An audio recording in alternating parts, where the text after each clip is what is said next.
guys, what's up? My name is Rachel and this is Auxhart Gardening. I am a small-scale gardener here in upstate South Carolina, that's zone 7B. And today I'm giving you guys a tour of my garden here at the end of April. So right here in front of me you can see the garlic bed. It is looking incredibly healthy. However, it'll still be a few months before we can harvest garlic. This was put in probably about November, and this will be ready to harvest probably late June or into mid-July. So it'll be quite a while before we get garlic, but this year my garlic is doing far better than last year. This year I planted soft neck garlic, which is the appropriate variety to grow here in the south.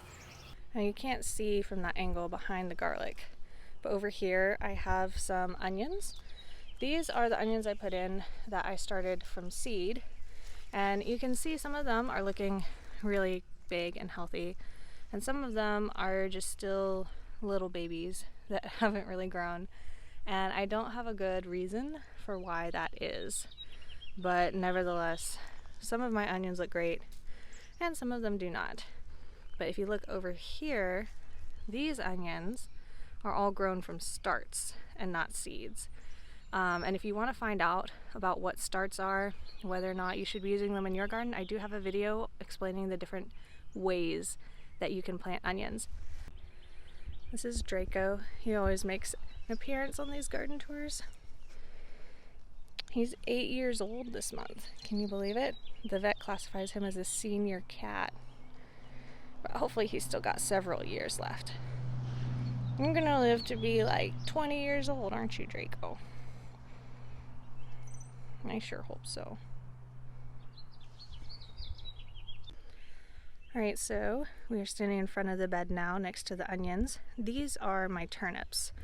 I have a few different varieties here, and again you can see some of them look good and some of them are still itty bitty, and it doesn't seem to have to do with spacing because this little guy is all by himself, and these guys that are doing really well are kind of crowded.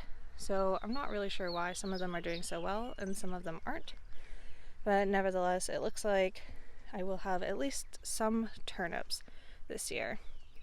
And carrots right next to it. I don't think they had sprouted the last time I did a garden tour, so we have little baby carrot sprouts here. Carrots are notoriously hard to germinate. You have to keep them really moist for at least 7 days, usually more, before they sprout. And you can see I'm battling other issues as well. Something has dug a hole in my garden multiple times now, so it's just there. And you can also see that the germination was spotty. So I have this big empty space right here, and then I have kind of clusters of carrots. And so that's not really ideal. You'll find a lot of people telling you different ways to get more even seeding of your carrots. And so I'm not sure if it's a seeding problem or a germination problem that made them spotty. But even using some of the best techniques, it can be really difficult to get your carrots evenly spaced on the first go.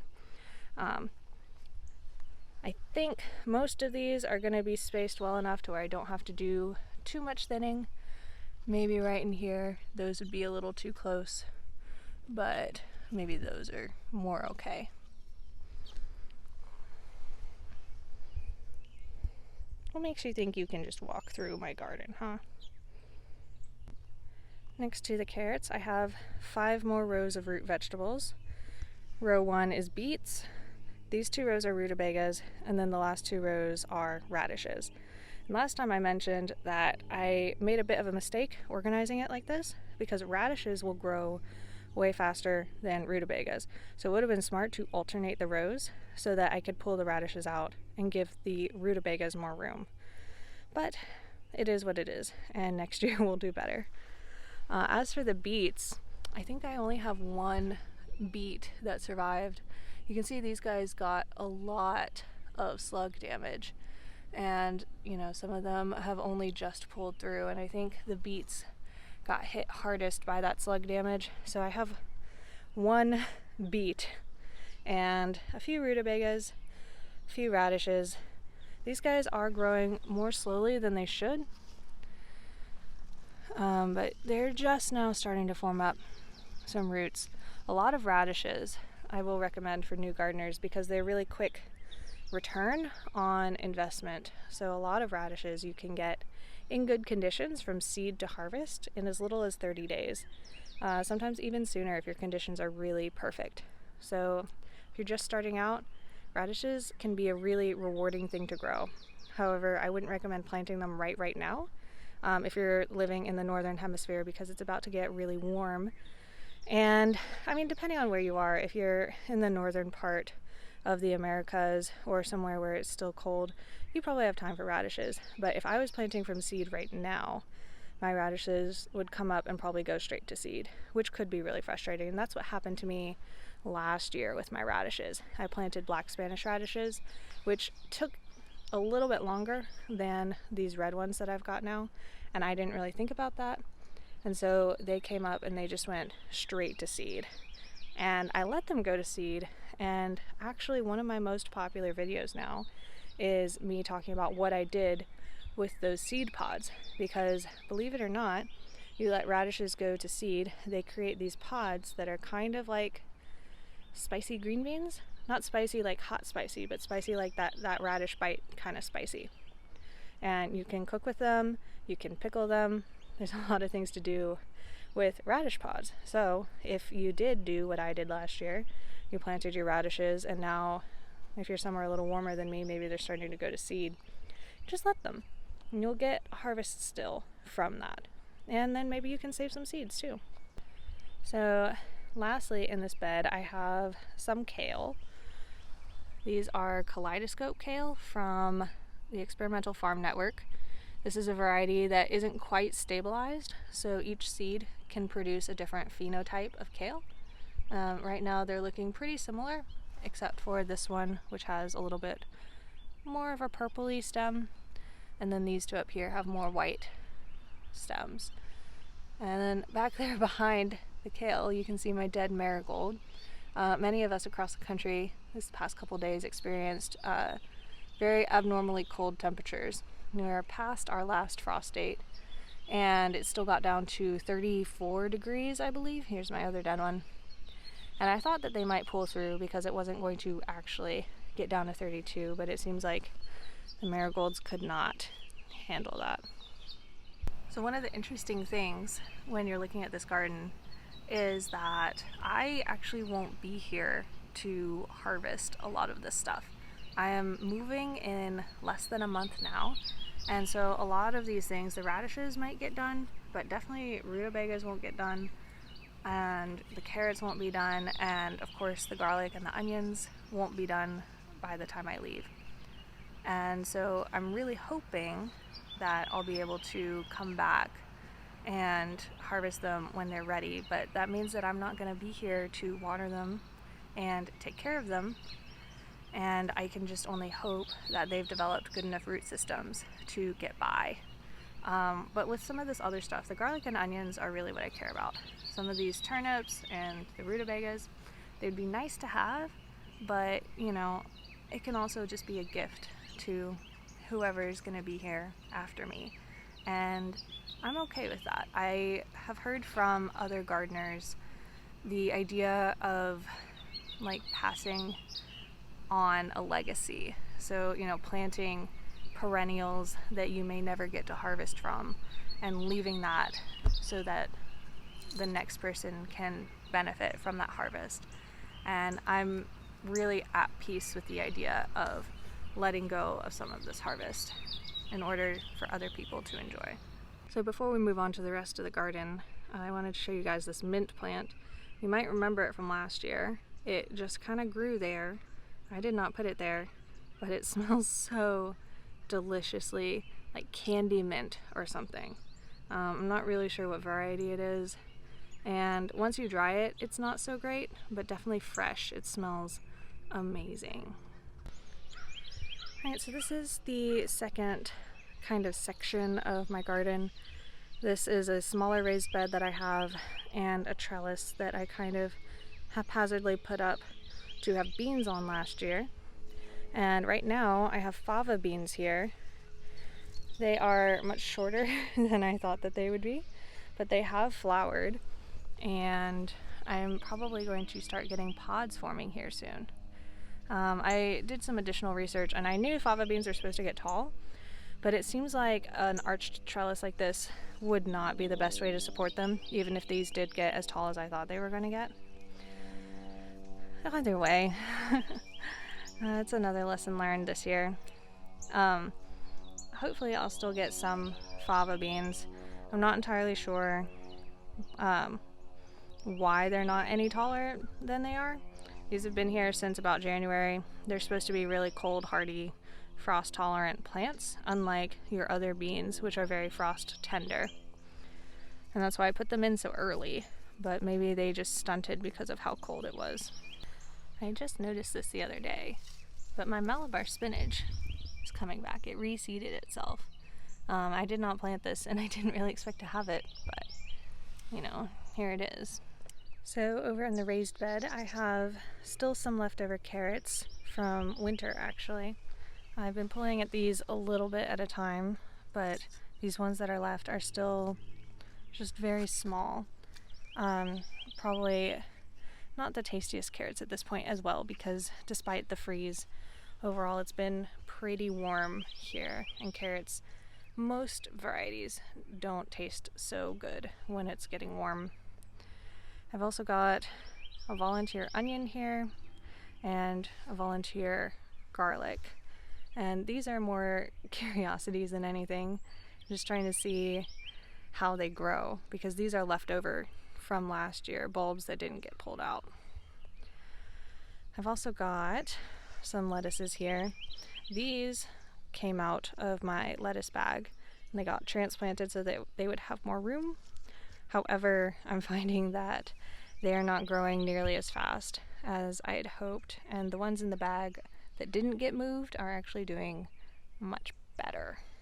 This is what I'm talking about. These are so much healthier looking than the ones that got moved.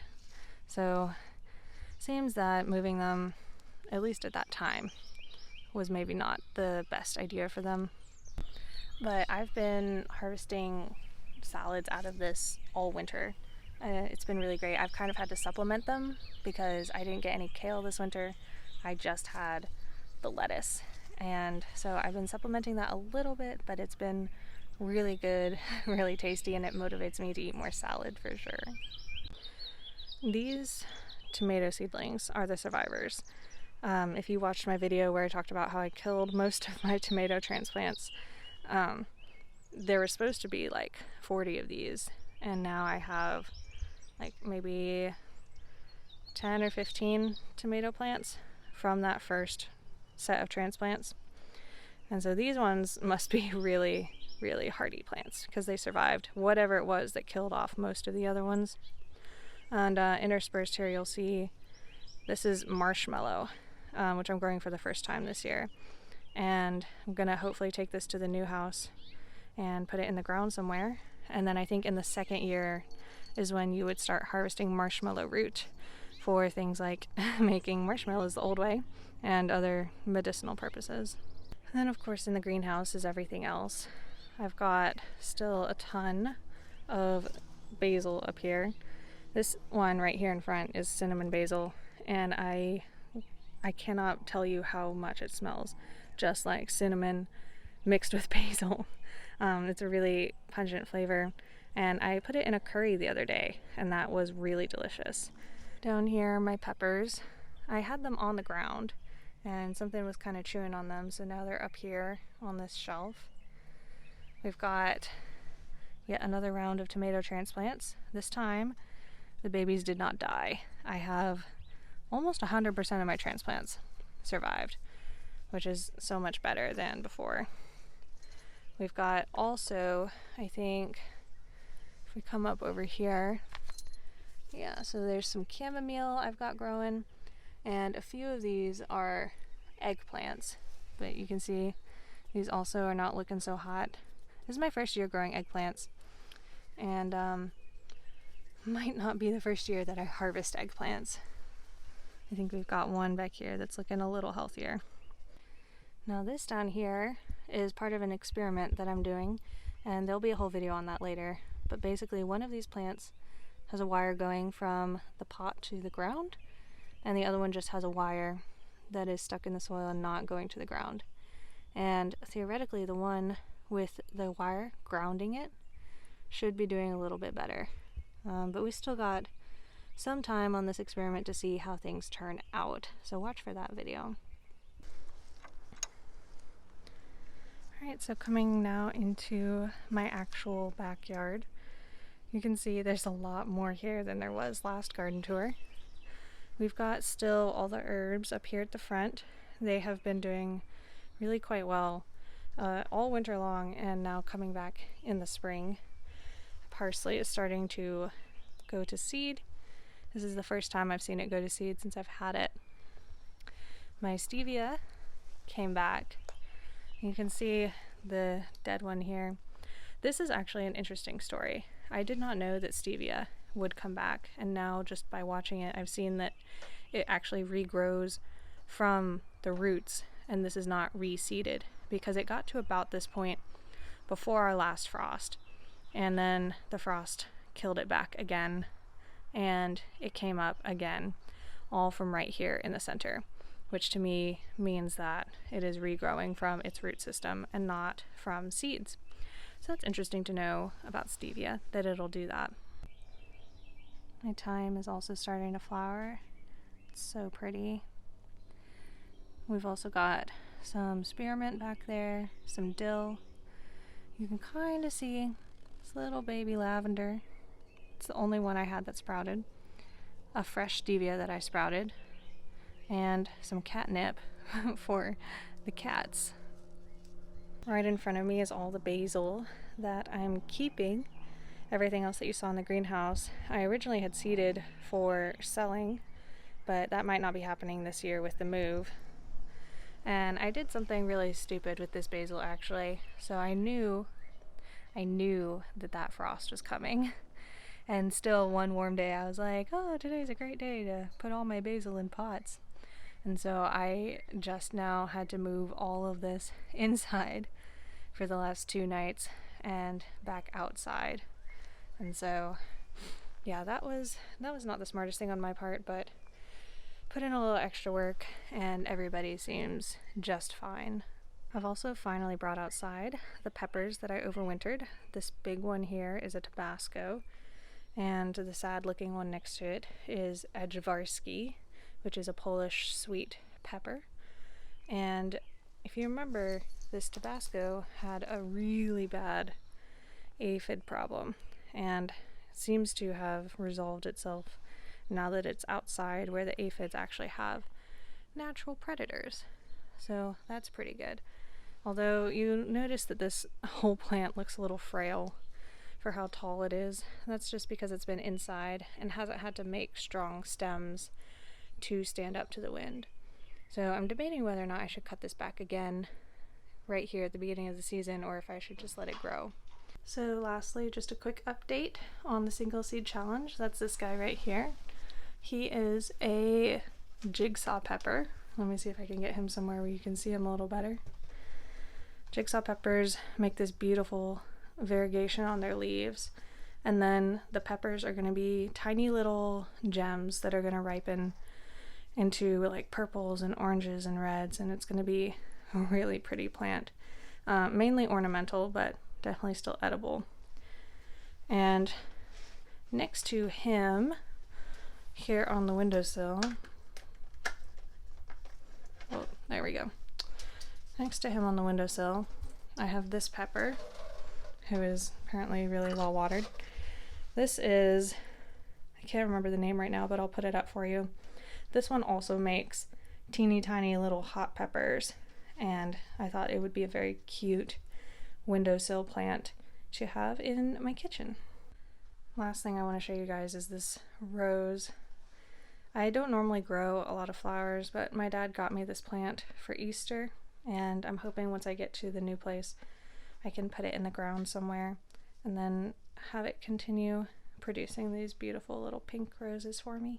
Alright guys, that is all I've got for you today. I think the next garden tour might be at the new place. We'll see. There'll definitely be videos in between, and I'll be showing you guys the whole moving process and things like that, and how I'm setting up new gardens at the new place. So all of that is going to happen, but the next like full garden tour is probably going to be about the end of May. So stay tuned for that.